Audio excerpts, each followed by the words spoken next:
Welcome to our channel. ఇప్పటివరకు TET psychology ప్రిపరేషన్‌లో భాగంగా మనకు అనేక టాపిక్‌లపై వీడియోలు చేయడం జరిగింది. మరి వీటిలో ప్రధానంగా మనం ఎగ్జామ్ పరంగా తీసుకుంటే సిద్ధాంతాల మీదనే ఎక్కువ ప్రశ్నలు రావడం జరుగుతుంది. అందుకని ముందు మనం చేసినటువంటి వీడియోలన్నీ కూడా ఈ సిద్ధాంతాల మీదనే చేయడం జరిగింది. సో, చాలా వరకు చేసినప్పటికీ 1, 2 సిద్ధాంతాలు ఇంకా మిగిలిపోయి ఉన్నాయి. వాటిలో భాగంగా ఈరోజు మనం వైగాట్స్‌కి సిద్ధాంతాన్ని గురించి ప్రాక్టీస్ చేయబోతున్నాం. సో, మనం గమనిస్తే ప్రీవియస్ క్వెషన్ పేపర్‌లు ఏది చూసినప్పుడు కూడా ఈ వైగాట్స్‌కి సంబంధించినటువంటి క్వెషన్ తప్పకుండా ఉంటుంది గనక, సో, ఈ బిట్లను ప్రాక్టీస్ చేస్తే కంప్లీట్‌గా మేము టోటల్ ఈ సిద్ధాంతం అర్థమయ్యే విధంగా తయారు చేయడం జరిగింది. వీటిని చూసి హైయెస్ట్ మార్కులు స్కోర్ చేసే విధంగా మీరు ట్రై చేస్తే బావుంటుంది. సో, దీంతో పాటు మీ మిత్రులందరూ కూడా షేర్ చేయండి. మీకు నచ్చితే తప్పకుండా లైక్ చేయండి. సో, క్వెషన్ నెంబర్ 1 తీసుకుంటే ఇక్కడ లైవ్ వైగోట్స్కి ప్రతిపాదించినటువంటి అభివృద్ధి సిద్ధాంతం యొక్క ప్రధాన అంశం ఏమిటి? వైగోట్స్కి ప్రతిపాదించినటువంటి సిద్ధాంతం, అభివృద్ధి సిద్ధాంతం యొక్క ప్రధాన అంశం ఏముంది దీనిలో? ఒకటి ప్రతిచర్య ప్రోత్సాహక బంధం. ఏ. బి. అంతర్దృష్టి అభ్యాసం. సి. పరిపక్వత మరియు దశలు. డి. సామాజిక సాంస్కృతిక పరస్పర చర్య. సో, ఇక్కడ తీసుకుంటే ఆన్సర్ ఈస్ డి. సామాజిక సాంస్కృతిక పరస్పర చర్య.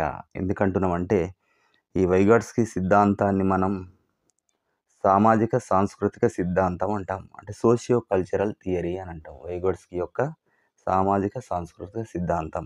సో, దానికి అనుగుణంగానే ఉన్నటువంటి ఇక్కడ ప్రధాన అంశం గిట్ట ఏమంటుంటే ఈ సిద్ధాంతంలో సామాజిక మరియు సాంస్కృతిక వీటి మధ్య పరస్పర చర్యల ఆధారంగా ఈ సిద్ధాంతం ఉంది. క్వెషన్ నెంబర్ 2 తీసుకుంటే ఒక పిల్లవాడు స్వయంగా చేయగలిగేదానికి, ఇతరుల సహాయంతో చేయగలిగేదానికి మధ్య ఉన్నటువంటి వ్యత్యాసాన్ని వైగాట్స్కి ఏమంటారు? స్వయంగా చేయగలిగేదానికి మరియు ఇతరుల సహాయంతో చేయగలిగేదానికి మధ్య ఉన్న వ్యత్యాసాన్ని ఏమంటుండు? అనుకరణా స్థలం, సమీప అభివృద్ధి మండలం, జ్ఞానాత్మక వైరుధ్యం, సమతా స్థితి. సో, ఇక్కడ ద ఆన్సర్ ఈస్ బి. సమీప అభివృద్ధి మండలం. దీన్ని జెడ్పీడీ అంటుండు. జెడ్పీడీ అంటే zone of proximal development.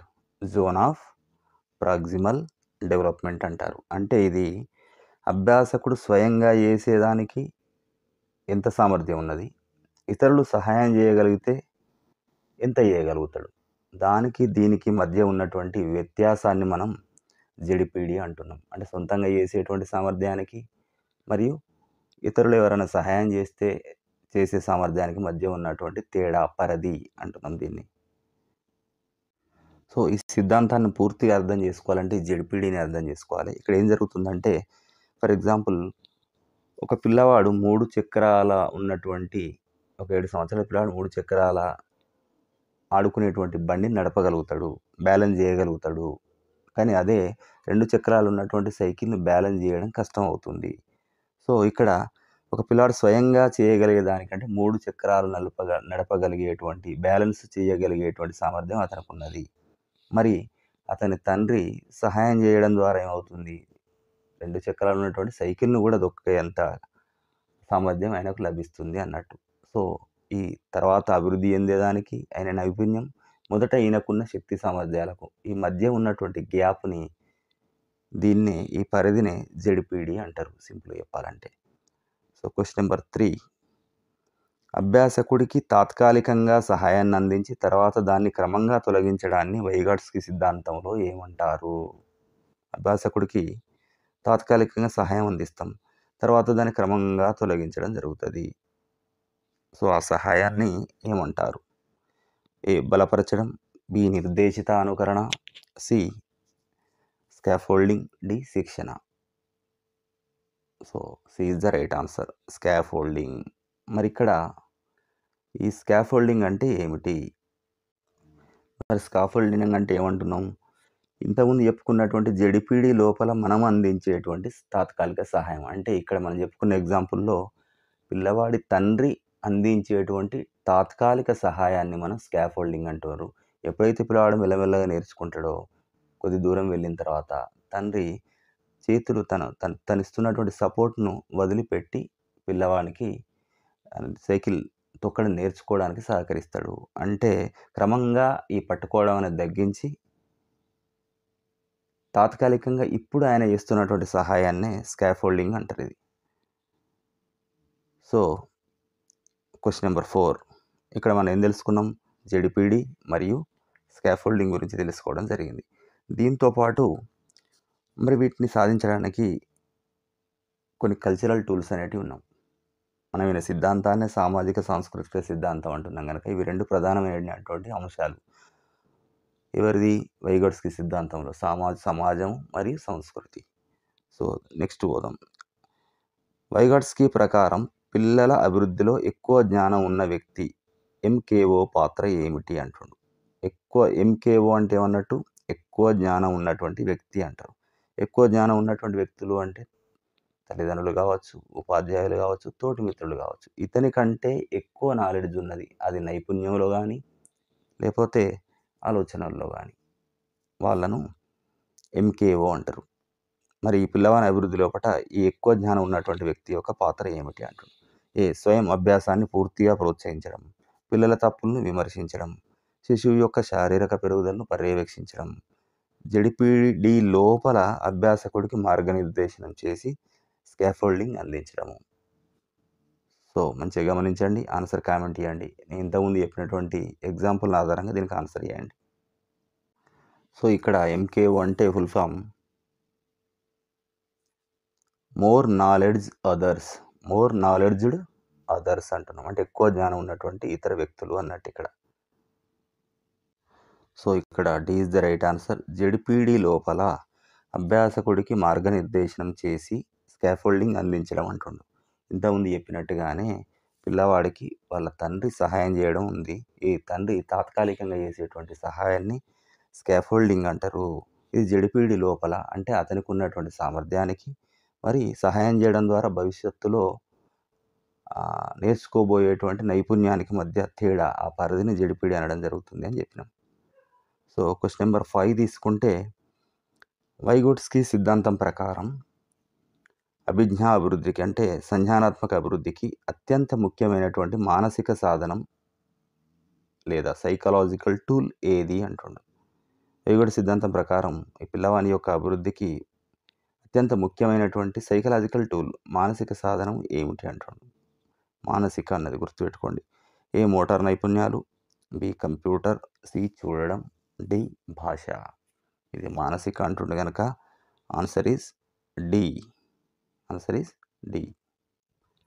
So, ఇక్కడ భాష అనేది మన ఆలోచనల్ని క్రమబద్ధీకరించడానికి, సమస్యలను సాధించడానికి, దాని ద్వారా సంస్కృతిని అందించడానికి కొరకు అత్యంత శక్తివంతమైనటువంటి మానసిక సాధనంగా వైగోట్స్కీ చెప్పడం జరిగింది. ఆయన సిద్ధాంతమే ముందనుకున్నట్లు సామాజిక సాంస్కృతిక సిద్ధాంతం అంటుండే కనుక వ్యక్తి జన్మతః వచ్చినటువంటి జన్యుపరంగా వచ్చినట్టు దానికి ప్రాధాన్యం ఇవ్వకుండా పరిసరాలు అంటే సమాజంలోని సంస్కృతి ఆధారంగా నేర్చుకోవడానికి ప్రాధాన్యతనిస్తుంది. సో, భాష అందుకే ముఖ్యమైనది. సో, పియాజే చెప్పినటువంటి అహంకేంద్రిత ప్రసంగమును నిరుపయోగమైనదిగా పరిగణించగా మరి వైగాట్స్కీ దాన్ని ఏమని పేర్కొన్నాడు? పియాజే ఏమన్నాడు?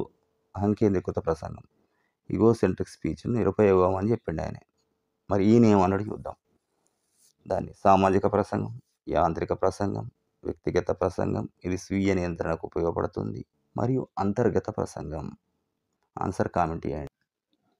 సో, ఇక్కడ C is the right answer. వ్యక్తిగత ప్రసంగం ఇది స్వీయ నియంత్రణకు ఉపయోగపడుతుంది అంటుండు. సో, ఇక్కడ ఈ సిద్ధాంతానికి సంబంధించి మనం కొంచెం ఎక్స్ప్లెనేషన్ ఎక్కువ ఇవ్వడం జరుగుతుంది. ఎందుకంటే కొంచెం క్లిష్టమైనటువంటి సిద్ధాంతం. సో, మీరు కొంచెం ఓపికగా విన్నట్టయితే దీనిపైన ఎటువంటి క్వశ్చన్ వచ్చినా కూడా కంపల్సరీ ఆన్సర్ చేయగలుగుతారు. ఎందుకంటే ప్రతి ప్రశ్నాపత్రంలో ఎప్పుడో ఒకసారి తప్ప దాదాపు ఖచ్చితంగా ఈ అంశం మీద క్వశ్చన్ అనేది ఉంటుంది. సో, ఎక్కువ బోర్ ఫీల్ కాకుండా, ఎక్కువ టైం పోతుంది అనకుండా కొంచెం జాగ్రత్త వినండి. సో, ఇక్కడ C is the right answer అంటున్నాం. ఏ రకంగా రైట్ ఆన్సర్ సి అనుకుంటే ఇక్కడ ఏమంటుండు? పియాజే అహంకేంద్రిత ప్రసంగం అంటుండు. అది వేస్టు, నిరుపయోగం. మరి ఈయనది బెస్టు అంటుండు వైగొట్స్‌కి. ఈయననేమో వ్యక్తిగత ప్రసంగం అంటుర్రు. పియాజే దాన్ని అహంకేంద్రిత ప్రసంగం లేదా ఈగోసెంట్రిక్ ప్రసంగం అంటారు. అంటే ఏంది ఈ ప్రసంగం ఇదంతా అని అనుకుంటే, ఇక్కడ ఉదాహరణకి ఒక పిల్లవాడు ఒక పజిల్‌ని సాల్వ్ చేయాలనుకున్నాడు అనుకోరి. అప్పుడు ఏం చేస్తాడు? ఈ ముక్కు ఇక్కడ సరిపోదు, దాన్ని తిప్పాలి అని తనకు తానే బిగ్గరగా మాట్లాడుకోవడం జరుగుతది. ఫర్ ఎగ్జాంపుల్ మొదట. సో, దీన్నేమంటారంటే సామాజిక ప్రసంగం అంటారు. మరి పోను ఏమైతది? పిల్లలు పెద్ద ఎత్తుకున్న కొద్దీ, అంటే పెద్దగా పెరుగుతున్న కొద్దీ, ఈ బిగ్గరగా మాట్లాడేటువంటి ప్రసంగం అనేది క్రమంగా ఇన్నర్ స్పీచ్ లేదా ప్రైవేట్ ప్రసంగం, అంటే తనకు తానే లోపల మాట్లాడుకోవడం. ఆ తర్వాత కొద్ది రోజులకు నిశ్శబ్దంగా తనలో తానే ఆలోచించుకోవడంగా మారుతుంది అన్నట్టు. సో, ఇది అంతర్గత ప్రసంగం అంటే. సో, ఇది పిల్లవాళ్ళు ఒక సమస్యను పరిష్కరించడానికి కొరకు, లేదా ఒక పని మీద దృష్టి పెట్టడానికి, తమకు తామే మార్గనిర్దేశం చేసుకోవడానికి ఉపయోగించేటువంటి ఒక అద్భుతమైనటువంటి మానసిక సాధనం అని చెప్తుండు. అంటే స్వీయ నియంత్రణ, సెల్ఫ్ రెగ్యులేషన్, తనకు తానే సెల్ఫ్ రెగ్యులేషన్ చేసుకోవడం అనేది స్టార్ట్ అవుతుంది అనేది ఈయన సిద్ధాంతంలో ఒక భాగం. Question number 7. వైగాట్స్కీ ప్రకారం సాంస్కృతిక అభివృద్ధి యొక్క సాధారణ సూత్రం ఏమిటి? పిల్లలు మొదట వారి సొంత ఆలోచనలను అభివృద్ధి చేస్తారు, ఆపై ఇతరులతో పంచుకుంటారు. సాంస్కృతిక అభివృద్ధి అనడం ముందే ఈయన సిద్ధాంతం లోపల ఈ సాంస్కృతిక అభివృద్ధి యొక్క సాధారణ సూత్రం ఏంటిది? పిల్లలు మొదట సొంత ఆలోచనలను అభివృద్ధి చేస్తారు, ఆపై ఇతరులతో పంచుకుంటారు. అన్ని మానసిక విధులు ముందుగా వ్యక్తుల మధ్య ఉండి తర్వాత వ్యక్తి లోపలికి వెళ్తాయి. అంటే వ్యక్తులతో సంభాషించడం ఉంటుంది. ఆ తర్వాత వ్యక్తి లోపల, అంటే తనకు తానే మాట్లాడుకోవడం అనేది ఉంటుంది. శిక్షణ మాత్రమే పిల్లల నైపుణ్యాలను నిర్ణయిస్తుంది. అంటే ఈ భాష అనేది ఆలోచనపై ఆధారపడకుండా స్వయంగా అభివృద్ధి చెందుతుంది. సో, ఆన్సర్‌ని మరి కామెంట్ చేయండి. సో, ఇక్కడ B is the right answer. అన్ని మానసిక విధులు ముందుగా వ్యక్తుల మధ్య స్టార్ట్ అయిపోయి తర్వాత వ్యక్తి లోపలికి వెళ్తాయి అంటుండు. అంటే ఇప్పుడు ఇంతకుముందు చెప్పినటువంటి పిల్లవాడి ఎగ్జాంపుల్‌నే తీసుకోండి. అంటే ఒక రకంగా అభివృద్ధి అనేది మొదట వ్యక్తుల మధ్య ఒక సమాజం లోపట జరుగుతది. సామాజికంగా జరుగుతది. ఆ తర్వాత వ్యక్తి లోపల జరుగుతది అభివృద్ధి. అంటే మొదట సమాజంలో నేర్చుకొని అభివృద్ధి చెందుతాడు. తర్వాత వ్యక్తిగతంగా అభివృద్ధి చెందుతాడు అనేది ఈ ఉద్దేశ్యం. Question number 8. ఒక విద్యార్థి ఒక సంక్లిష్టమైనటువంటి సమస్యను పరిష్కరించడానికి ప్రయత్నిస్తున్నప్పుడు ఉపాధ్యాయుడు దశల వారీగా ప్రశ్నలు వేసి సమస్యను చిన్న భాగాలుగా విభజించడంలో సహాయం చేస్తాడు. ఉపాధ్యాయుడు అనుసరిస్తున్న ఈ విధానం ఏమిటి? ఒక విద్యార్థి ఒక సంక్లిష్టమైనటువంటి సమస్యను పరిష్కరించడానికి ట్రై చేస్తుండు. మధ్య మధ్యలో ఉపాధ్యాయుడు క్వెషన్‌లు వేసుకుంటూ ఆ సమస్యను చిన్న చిన్న భాగాలుగా విభజించడం జరుగుతుంది. అంటే క్లియర్‌గా అర్థం చేసుకోవడానికి సహాయం చేస్తుండు. మరి ఈయన చేస్తున్నటువంటి ఈ విధానం పేరు ఏమిటి అంటున్నా? రూపకల్పన, మోడలింగ్, ప్రతిచర్య శిక్షణ, స్కాఫోల్డింగ్, సహాయక అభ్యాసం. ఆన్సర్ కామెంట్ చేయండి. So, C is the right answer, scaffolding. మనం ఇంతకుముందు చెప్పినాం స్కాఫోల్డింగ్ అంటే తాత్కాలికంగా చేసేటువంటి సహాయం. ఎగ్జాంపుల్, పిల్లవాడు సైకిల్ తొక్కడానికి తండ్రి చేసేటువంటి తాత్కాలిక సహాయం. Question number 9. వైగాట్స్కీ సిద్ధాంతం యొక్క విద్యాపరమైనటువంటి చిక్కులలో కాదు, విద్యాపరమైనటువంటి అన్వయం ఒకటి ఏది? అంటే ఎడ్యుకేషనల్ పరంగా కింది వాటిలో ఒకటి ఎడ్యుకేషనల్ అప్లికేషన్ అనేది ఉంది. అది ఏమిటి అంటుండే ఇక్కడ. ఈయన సిద్ధాంతం ప్రకారం ఎడ్యుకేషన్‌లో మనం ఎట్లా యూజ్ చేసుకుంటున్నాం? క్రింది వాటిల్లో వ్యక్తిగత పరీక్షల ద్వారా మాత్రమే అంచనా వేయడమా? ఎట్లా యూజ్ చేస్తున్నాం? స్వతంత్ర పరిశోధనపై మాత్రమే దృష్టి పెట్టడమా? పిల్లలను వారు సిద్ధంగా ఉన్న దశ వరకు ఒంటరిగా వదిలివేయడమా?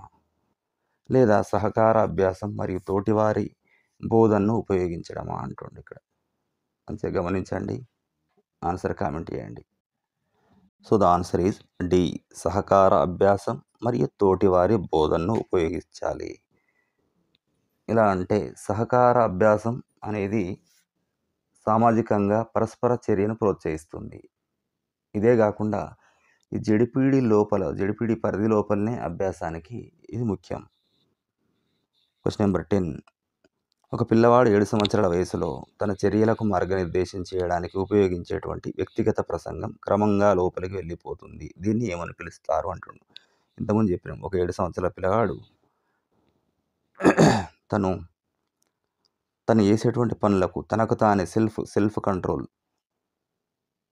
అంటే సెల్ఫ్గా మార్గనిర్దేశం చేయడానికి కొరకు ఉపయోగించేటువంటి వ్యక్తిగత ప్రసంగం, తన సొంత ప్రసంగం, అంటే తనకు తానే ఆలోచించడం, బయటికి వ్యక్తం చేయకుండా ఈ వ్యక్తి తను సొంతంగా చేసేటువంటి ప్రసంగం క్రమంగా లోపలికి వెళ్ళిపోతుంది. అంటే మొదట బిగ్గరగా మాట్లాడతాడు, తర్వాత మెల్లగా మాట్లాడుకుంటాడు తనకు తానే, ఆ తర్వాత బయటకి శబ్దమే లేకుండా ఆలోచించడం మొదలు పెడతాడు. ఇట్లా క్రమంగా లోపలికి వెళ్ళిపోతుంది.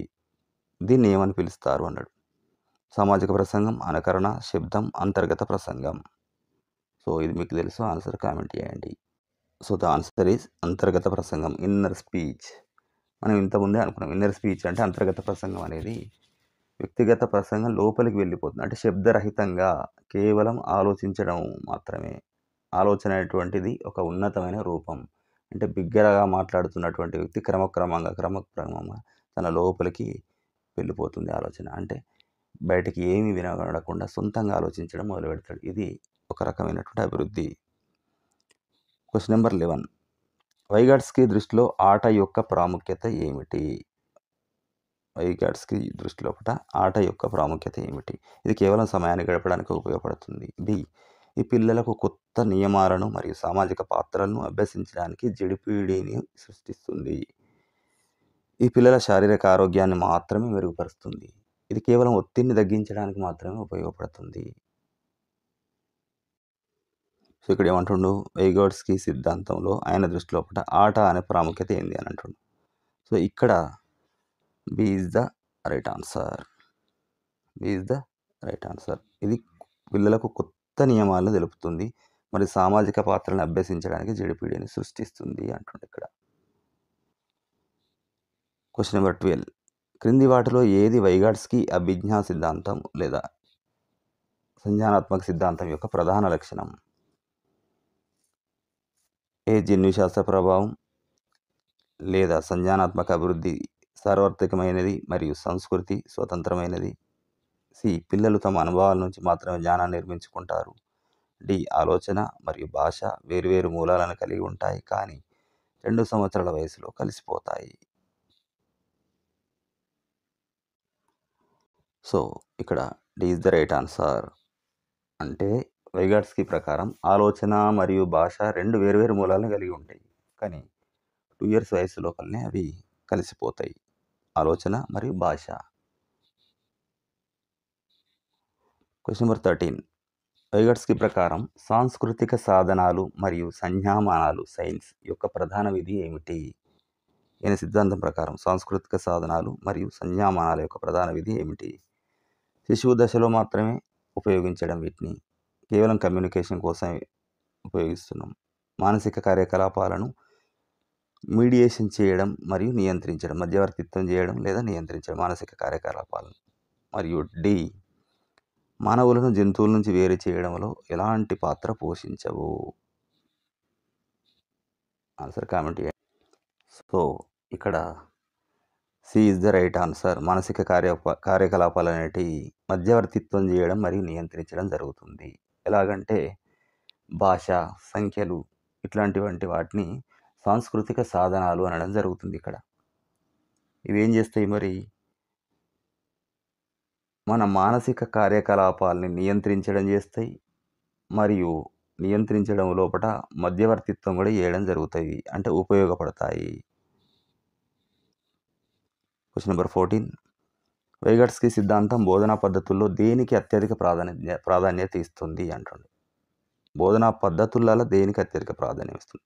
ఉపాధ్యాయుడి యొక్క ఏకపక్ష వన్ వే లెక్చర్ అంటే ఉపన్యాస పద్ధత, యంత్ర భాగాల శిక్షణ అంటే ఒక రకంగా రోట్ మెమరైజేషన్ బట్టి పద్ధత, సి. విద్యార్థి నుంచి ప్రతిస్పందనలు ఏవి ఆశించకుండా ఉండడం, అసలు లెర్నింగ్ అవుట్కమ్సే ఆశించకపోవడం, సమస్య పరిష్కారంలో విద్యార్థుల మధ్య పరస్పర చర్యను ప్రోత్సహించడం. సో ఆన్సర్ ఈజ్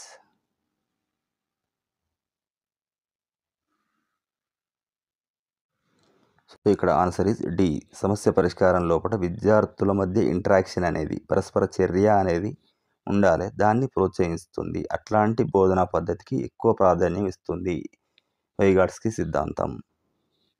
అంటే ఒక సమస్య పరిష్కారం లోపల విద్యార్థుల మధ్యనే పరస్పర చర్య జరగాలి.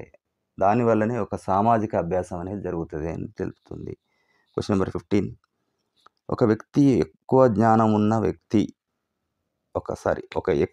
ఉన్న వ్యక్తి అంటే ఇంతకుముందు చెప్పుకున్నాం, మోర్ నాలెడ్జ్డ్ అదర్స్ అంటున్నాం. చాలా ఎక్కువ జ్ఞానం ఉన్నటువంటి వ్యక్తులు ఇచ్చేటువంటి స్కాఫోల్డింగ్ అంటే తాత్కాలిక సహాయం యొక్క అంతిమ లక్ష్యం ఏమిటి? ఎందుకు చేస్తున్నాం? ఒక ముళ్ళు అంటే మనకంటే పిల్లల కంటే ఇప్పుడు వాళ్ళకు ఉన్నటువంటి స్కిల్స్ కంటే ఎక్కువ స్కిల్స్ లేదా ఎక్కువ నాలెడ్జ్ ఉన్నటువంటి వ్యక్తి వీళ్ళకు సాయం చేస్తాడు ఒకటి సాధించడం లోపల. మరి ఇట్లా తాత్కాలికంగా చేసే ఈ సాయం యొక్క అంతిమ లక్ష్యం ఏమిటి అంటాడు. పని యొక్క సంక్లిష్టతను పెంచడం, విద్యార్థిని ఎల్లప్పుడూ ఇతరులపై ఆధారపడేలా చేయడం, విద్యార్థిని తనకంటే తక్కువ జ్ఞానం ఉన్నవారికి సహాయం చేయమని ప్రోత్సహించడం, విద్యార్థి ఆ పని స్వతంత్రంగా చేయగలిగేలా మద్దతును తొలగించడం. So comment your answer. So D is the right answer. విద్యార్థి ఆ పని స్వతంత్రంగా చేయగలిగేలా మద్దతును తొలగించడం. అంటే పిల్లవాడు సైకిల్ దొక్కుతున్నప్పుడు తాత్కాలికంగా హెల్ప్ చేస్తున్నటువంటి తండ్రి మెల్లమెల్లగా పట్టుకోవడం వదిలేస్తాడు. ఎందుకు అంటే ఈ పిల్లవాడు స్వతంత్రంగా సైకిల్ దొక్కేటట్లు చేయడానికి. సో ఇది అంతిమ లక్ష్యం. ఆయన సొంతంగా సైకిల్ దొక్కడానికి, సొంతంగా తనకు తానే స్వతంత్రంగా పనిచేయడానికి అవకాశం కల్పించడం. అంటే మెల్లగా స్లోగా తగ్గించడం హెల్ప్ను. Question number 16. జెడ్పీడీని అంచనా వేయడానికి వైగాట్స్కి ఏ రకమైన అంచనాకు మద్దతు ఇచ్చారు? ఎటువంటి అసెస్మెంట్కు సపోర్ట్ చేయడం జరిగింది? జెడ్పీడీని అసెస్ చేయడానికి ఏ రకమైన అసెస్మెంట్ మెథడ్ పద్ధతి ఉపయోగించండు? నిర్దేశిత అంచనా సమ్మేటివ్ అసెస్మెంట్, స్వతంత్ర అంచనా ఇండిపెండెంట్ అసెస్మెంట్, గతిశీల అంచనా డైనమిక్ అసెస్మెంట్, ప్రమాణ రెఫరెన్స్ అంచనా అంటే criterion referenced assessment. So answer is C, గతిశీల అంచనా. గతిశీల అంచనా అంటే ఇది అంచనా సమయంలోనే సహాయం అందిస్తూ జెడ్పీడీ లోపలనే విద్యార్థి యొక్క సామర్థ్యాన్ని అంచనా వేస్తుంది. జెడ్పీడీ అంటే ఏంది? విద్యార్థికి మొదట ఉన్న నాలెడ్జ్, హెల్ప్ చేసిన తర్వాత ఫ్యూచర్లో వచ్చేటువంటి నాలెడ్జ్కి వీటి మధ్య ఉన్నటువంటి పీరియడ్ని మనం జెడ్పీడీ అంటున్నాం కదా, ఆ మధ్యనే అసెస్మెంట్ చేయడం అనేది గతిశీల అంచనా డైనమిక్ అసెస్మెంట్ అంటారు.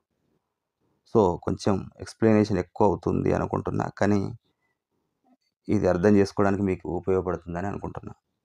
మీకు నచ్చితే తప్పకుండా లైక్ చేసి మీ మిత్రులందరికీ షేర్ చేయండి. వాళ్ళకు కూడా హెల్ప్ అవుతుంది. మరి మాకు కూడా సపోర్టివ్గా ఉండాలనుకుంటే, మీ నుంచి మంచి ఫీడ్బ్యాక్ వస్తుందనుకుంటేనే మరిన్ని వీడియోలు చేయడానికి అవకాశం ఉంటుంది కనుక తప్పకుండా సబ్స్క్రైబ్ చేయండి. So question number 17. పియాజే ప్రకారం భాష అనేది ఆలోచన యొక్క ఫలితం. పియాజే ఏమంటాడు? భాష అంటే ఒక ఆలోచన యొక్క ఫలితం అన్నాడు. వైగోట్స్కీ ప్రకారం మరి భాష అంటే ఏంటిది? ఇది కేవలం సమాచారాన్ని మార్పిడి చేసుకునే ఒక మార్గం. ఇది బాల్యంలో అదృశ్యమయ్యే ఒక తాత్కాలిక నైపుణ్యం. ఆలోచన మరియు భాష పరస్పర సంబంధం లేకుండా అభివృద్ధి చెందుతాయి.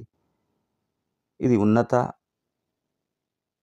సంజ్ఞానాత్మక విధుల్ని, హయ్యర్ కాగ్నిటివ్ ఫంక్షన్స్ని అభివృద్ధి చేయడంలో కీలక పాత్ర పోషిస్తుంది. మరి answer so D is the right answer.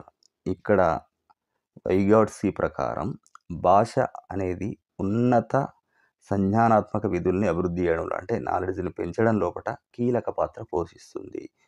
భాష అనేది అతి ముఖ్యమైనది అని ఈయన చెప్తుండు. మరి పియాజే ఏమంటుండు? భాష అనేది ఒక ఆలోచన యొక్క ఫలితం మాత్రమే అంటుండు. ఇది తేడా వీళ్ళిద్దరికి. Question number 18. వైగాట్స్కీ యొక్క సిద్ధాంతాన్ని తరచుగా నిర్మాణాత్మకత విధానంగా పరిగణిస్తారు. ఎందుకు? కన్స్ట్రక్టివిజంగా తీసుకుంటారు వైగాట్స్కీ సిద్ధాంతాన్ని. ఎందుకు అంటుండు? పిల్లలు ప్రపంచాన్ని నిష్క్రియగా ప్యాసివ్లీ గ్రహిస్తారు కాబట్టి, సమాజంలో ఇతరులతో చురుగ్గా పరస్పరం వ్యవహరించడం ద్వారా అభ్యాసకులు జ్ఞానాన్ని నిర్మించుకుంటారు కాబట్టి, శిక్షణ మరియు బలపరచడం ద్వారా జ్ఞానం లభిస్తుంది కాబట్టి, డి అభ్యాసం అనేది వ్యక్తిగత పర్యావరణంతో మాత్రమే సంభవిస్తుంది కాబట్టి. So B is the right answer. ఎందుకు కన్స్ట్రక్టివిజం నిర్మాణాత్మకత అంటారు అంటే సమాజం లోపట వ్యక్తులు ఇతరులతో చురుగ్గా పరస్పరం వ్యవహరించడం ద్వారా మాత్రమే ఈ అభ్యాసకులు జ్ఞానాన్ని నిర్మించుకోవడం జరుగుతుంది అని చెప్తుంది. అందుకే దీన్ని కన్స్ట్రక్టివిజం అంటారు. అంటే జ్ఞానాన్ని చురుగ్గా నిర్మించడం లోపల సమాజం లోపల పరస్పర చర్య అనేది అవసరము. దీన్ని సోషల్ కన్స్ట్రక్టివిజం అని కూడా అంటారు. Question number 19. ఒక 5 ఏళ్ల బాలిక బొమ్మలతో ఆడుతున్నప్పుడు దీన్ని ఇక్కడ పెట్టాలి లేకపోతే కూలిపోతుంది అని తనకు తాను గొనుక్కుంటుంది. ఇంతకుముందు నేను చెప్పిన ఉదాహరణలో వైగాట్స్కి ప్రకారం ఇది దేనికి ఉదాహరణ? నిస్సారమైనంగా మాట్లాడడం, కేంద్రిత ప్రసంగం అంటే పియాజే వ్యూలో సామాజిక సంభాషణ, వ్యక్తిగత ప్రసంగం. ఇది మీకు తెలుసు.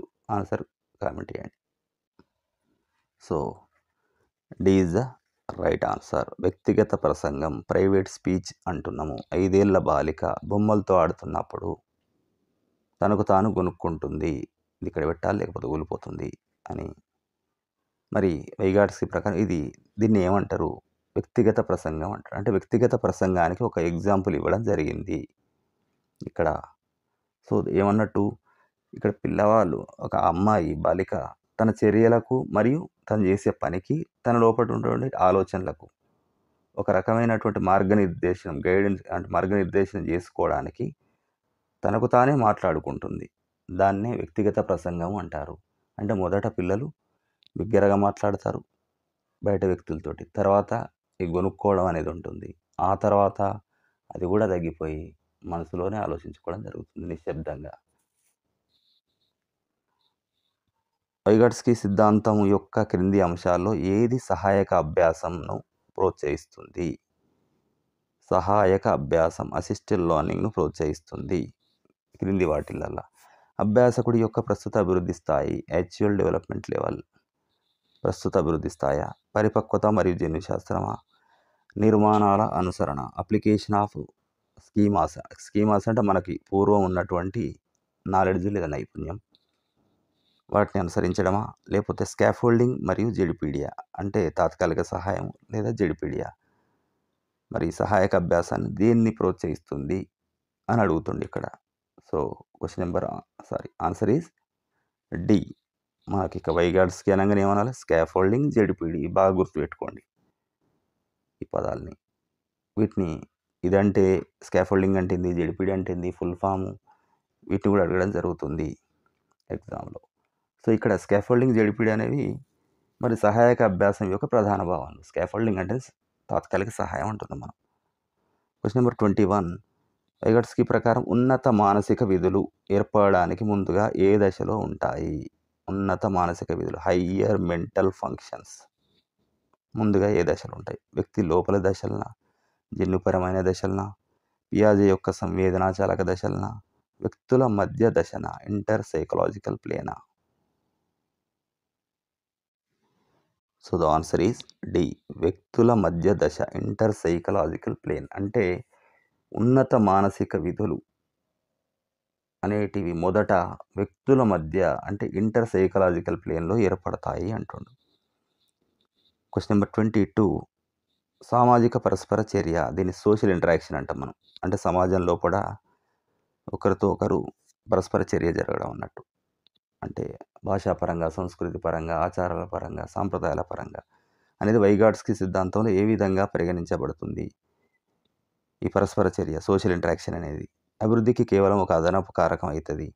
శారీరక అభివృద్ధికి మాత్రమే పరిమితం అవుతుంది. 2 సంవత్సరాల వయసు తర్వాత ఇది ప్రాముఖ్యత కోల్పోతుంది. మరియు సంజ్ఞానాత్మక అభివృద్ధికి, జ్ఞాన అభివృద్ధికి అత్యంత ముఖ్యమైనటువంటి సాధనం మరియు ఇది ఇంజన్ లాంటిది. So answer comment. So the answer is D. ఈ సంజ్ఞానాత్మక అభివృద్ధికి అత్యంత ముఖ్యమైన సాధనము మరియు ఇంజన్ ఈ సోషల్ ఇంటరాక్షన్. ఎందుకంటే ఆయన సిద్ధాంతమే సామాజిక సాంస్కృతిక సిద్ధాంతం అంటున్నాం కనుక. Question number 23. ఒక తరగతి గదిలో పరస్పర బోధన అంటే రెసిప్రోకల్ టీచింగ్, పరస్పర బోధన, దీన్ని ఉపయోగించడం అనేది వైగాట్స్కి యొక్క ఏ భావనకు మద్దతు ఇస్తుంది? అంటే వైగాట్స్కి సిద్ధాంతం ప్రకారం ఈ పరస్పర బోధన అనేది ఏ భావనకు సపోర్ట్ చేస్తుంది? పరిపక్వత ద్వారా మాత్రమే అభ్యాసం, స్వయం అభ్యాసం, సెల్ఫ్ డిస్కవరీ, సి అనుకరణ ద్వారా అభ్యాసం, learning by imitation. D ZPD మరియు scaffolding. So D is the right answer. ఇక్కడ పరస్పర బోధన అనేది ఉపాధ్యాయుడు మరియు విద్యార్థులు ఒకరికొకరు మద్దతు ఇచ్చేటువంటి నిర్మాణాత్మక స్కాఫోల్డింగ్ ప్రక్రియ. ఇది జెడ్పీడీలోనే జరుగుతుంది.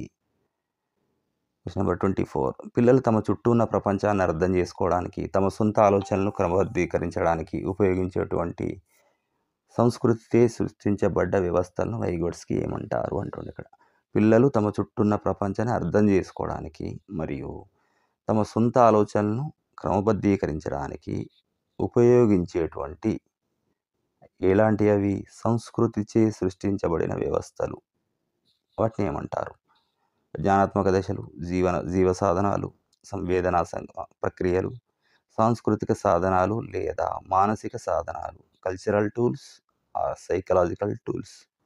మరి ఏమంటారు ఇది? So the answer is D, సాంస్కృతిక సాధనాలు లేదా మానసిక, cultural tools or psychological tools అంటారు ఇక్కడ. అంటే సంస్కృతి చేత సృష్టించబడినటువంటి ఈ వ్యవస్థలు అంటుండు. అందుకే వీటిని సాంస్కృతిక సాధనాలు అంటారు. వీటిని మనం మానసిక సాధనాలు కూడా అనడం జరుగుతుంది. Question number 25. వైగోట్స్కీ సిద్ధాంతం యొక్క ప్రధాన విమర్శ ఏమిటంటే, ఇది దేనికి తక్కువ ప్రాధాన్యతనిచ్చింది? ఒక విమర్శ ఉందట ఈయన సిద్ధాంతం మీద. ఏ విమర్శ అంటే తక్కువ ప్రాధాన్యత ఇచ్చింది అంటారట. మరి దేనికి తక్కువ ప్రాధాన్యత ఇచ్చింది? భాష యొక్క పాత్ర, బి సామాజిక పరస్పర చర్య, సి అభ్యాసంపై సంస్కృతి యొక్క ప్రభావం, డి వ్యక్తి యొక్క జన్యు మరియు జీవకారకాలు, అంటే individuals genetic and biological factors. So answer comment చేయండి. D is the right answer. So భాష యొక్క పాత్ర ఇప్పటిదాకా మనం డిస్కస్ చేసినాం. అసలు సామాజిక పరస్పర చర్య అనేది ప్రధాన అంశం అని చెప్పుకున్నాం. సంస్కృతి యొక్క ప్రభావం ఖచ్చితంగా ఉంటుంది. సమాజం లోపల సంస్కృతి ద్వారానే అభ్యసనం జరుగుతుందని చెప్పడం జరిగింది. సో మరి ఆయన దేన్ని నెగ్లెక్ట్ చేసిండు అంటే, వ్యక్తి యొక్క జన్యు మరియు జీవకారకాల పాత్రకు తక్కువ ప్రాధాన్యత ఇచ్చిండు. జెనెటిక్ అండ్ బయాలజికల్ ఫ్యాక్టర్స్ ఏవైతే ఉంటాయో దాన్ని ఆయన పట్టించుకోలే. సొసైటీకి, సమాజానికి అంటే ఒక రకంగా చూసుకుంటే ఈ జన్యుపరమైనటువంటి అనువంశికతకు ప్రాధాన్యం ఇవ్వకుండా, బయాలజికల్ ఫ్యాక్టర్స్ ప్రాధాన్యం ఇవ్వకుండా ఎన్విరాన్మెంట్కి ప్రాధాన్యం ఇచ్చిండు నేర్చుకోవడానికి అనేది సిద్ధాంతం ద్వారా తెలుస్తుంది. సో కాస్త సమయం ఎక్కువ తీసుకున్నప్పుడు కూడా, మీ ఎగ్జామ్ దగ్గరకు వస్తున్నటువంటి దృష్ట్యా కొంచెం స్పీడ్గా చెప్పుకోవాలనుకున్నప్పుడు కూడా ఈ సిద్ధాంతం అతి ముఖ్యమైనది మరియు అర్థం చేసుకోవడానికి కొంచెం క్లిష్టంగా ఉన్నటువంటి కనుక కొంచెం ఎక్స్ప్లెనేషన్ ఎక్కువ ఇవ్వడం జరిగింది. సో ఏదేమైనా ఇది పూర్తి అవగాహన కలిగింది అని అనుకుంటున్నా. నిజంగా మీకు అలాగే అనిపిస్తే ఖచ్చితంగా లైక్ చేయండి, మీ ఫ్రెండ్స్కి షేర్ చేయండి. మరి ప్రతిరోజు మేము చేసేటువంటి వీడియోలు మీకు నోటిఫికేషన్ రూపంలో ముందుగా మీకు రీచ్ కావడానికి, తెలియడానికి సబ్స్క్రైబ్ చేసి బెల్ బటన్ కూడా నొక్కండి. Thank you very much.